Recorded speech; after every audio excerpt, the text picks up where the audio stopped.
عاوز تشوف شياطين الانس بجد والمرضى النفسيين اللي عجز علم النفس عن تفسير حالاتهم؟ تعالى فرنسا.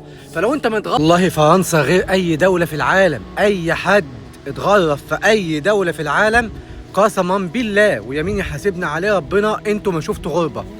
فرنسا مختلفة تماما، البشرية اللي هنا مختلفة تماما.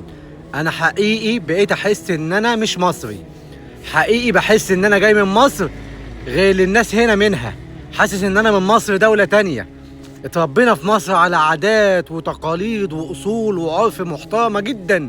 باجي هنا بشوف ناس اعوذ بالله من النفاق، اعوذ بالله من النفاق، اعوذ بالله من الرياء، اعوذ بالله من شهادة الزور. والله العظيم اشتغلت كل حاجة في مصر، اشتغلت مع كل الفئات، اشتغلت مع العمال واشتغلت مع الصناعية واشتغلت في المعمار في مصر واشتغلت في كل حاجة واشتغلت في مصانع في اكتوبر واشتغلت في كل حاجة ممكن تتخيل. وجبت المطاعم من اول ما كنت بغسل اطباق في الفنادق في شرم الشيخ لحد ما بقيت كابتن في الصالة، لحد ما وصلت في مجال المطاعم ان انا ماسك مدير مطاعم، وبعد كده فتحت شركة، وبعد كده بقيت مدير موارد بشرية. اتعاملت مع كل فئات المجتمع في مصر.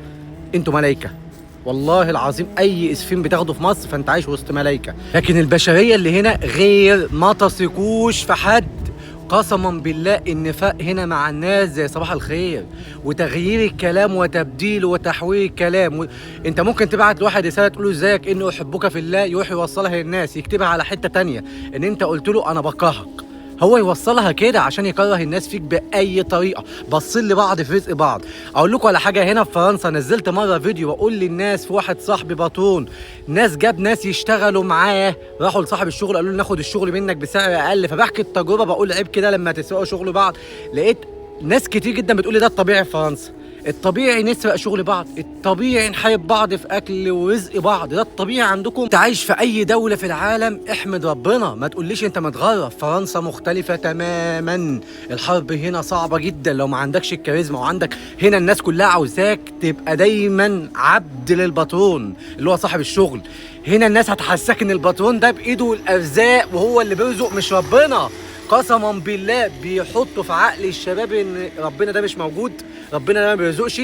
الباترون لو رضى عنك وصاحب الشغل هو اللي يشغلك، هو اللي يرزقك، هو اللي يقبضك، هو اللي يبعت لاهلك، هو كذا. النصب هنا في فرنسا صباح الخير، صباح الخير. تالتي ما بعممش والفيديو ما فيهوش تعميم نهائيا، ولكن والله العظيم ان النفاق هنا حاجه صعبه، حاجه صعبه قوي. هتلاقي اللي بتصنت على مكالماتك مع مراتك وانت قاعد معاه في السكن عشان يمسك عليك اي حاجه وبعد كده يفضحك.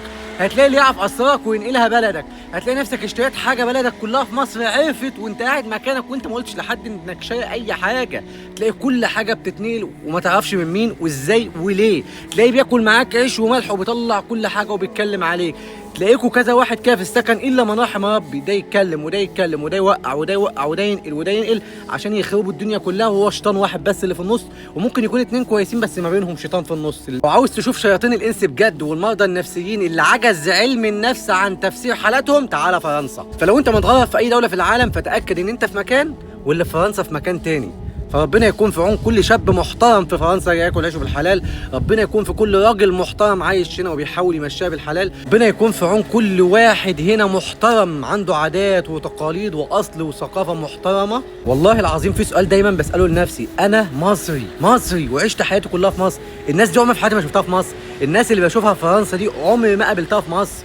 بيصدروا صورة سيئة جدا جدا عن مصر وعن الحضارة بتاعتنا وثقافتنا وعاداتنا وتقاليدنا. وبجد حاجة مخزية جدا جدا جدا جدا. وحسبي الله ونعم الوكيل بجد.